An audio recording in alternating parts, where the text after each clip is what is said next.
सोमवती अमावस्यामुळे आज झाले दीपपूजन। Good morning मंडळी, कशा आहात तुम्ही सर्व? आय होप तुम्ही सर्व मस्त आणि मजेत असाल। आज सकाळी सकाळी रियांशला स्कूलला सोडला आणि आल्यावर आहे ना बरीच सगळी घरात कामं बाकी होती ती सगळी आवरायला घेतली।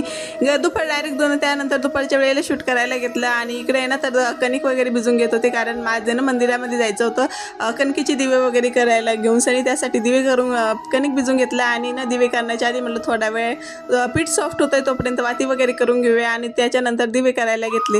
इकडे दिवे वगैरे करून घेतले आणि घरच्या देवांसाठी मला दिवे करायचे होते ते पण वेगळे करून घेतले। त्यानंतर आहे ना छान असं रेडी वगैरे झाले, साडी वगैरे घातली होती आज आणि मंदिरात आलो। इकडे मंदिरात आल्यावर ना छान कुबेर भंडारीचं, महालक्ष्मीचं यांचं दर्शन घेतलं आणि इकडे भजनाचा कार्यक्रम वगैरे चालू होता। आणलेले दिवे मस्त छान मंदिरासमोर लावून घेतले, त्याची हळदी कुंकू लावून पूजा वगैरे केली आणि आज इथलं वातावरण खूप छान होतं, खूप छान भजनं वगैरे चालू होते। त्यानंतर भजनामध्ये सगळेजण डान्स वगैरे करत होते।